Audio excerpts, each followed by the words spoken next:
Борачот на Штипскиот боречки клуб Балканец Владимир Егоров е спортист на годината на Штип. Носител на златниот трофеј од последното европско првенство во борење слободен стил. Што ова значи за тебе? Голема чест што сум избран спортист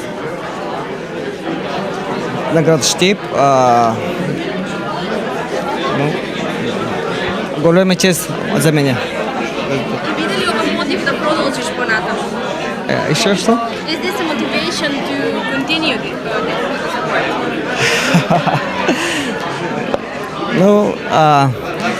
Моја цел Олимпијада, Париж, само моја цел. И поздрав на сите, поздрав всем.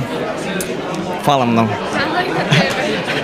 Второто место му припадна на каратистот Григор Хаджикимов, кој беше седми на последното светско првенство во карате.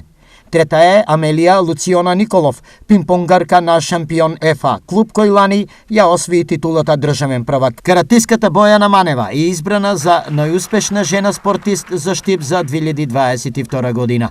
Ова признание ми дава мотив за уште поуспешна година, но исто така со ова признание сакаме да ги потикнам сите девојчиња и жени никогаш да не се откажуваат и да продолжат своите цели и соништа. Што ова значи фактички за штипската општина воопшто? Горд сум што општина Штип дава поддршка, има значаен удел во голем број на спортски достигнувања и успеси. Затоа и оваа година ќе одвоиме 16 милиони денари со кои ќе дадеме поддршка и мотивација. Во останатите категории, најдобар спортски клуб е боречкиот клуб Балканец, најдобар тренер Бобан Данов, а за спортски амбасадор на Штип е прогласен Бојан Миовски. Признанието за најдобар судија отиде кај одбојкарскиот меѓународен арбитар Никола Мицески. Најдобри спортисти се избрани и во останатите категории како пионери и јуниори.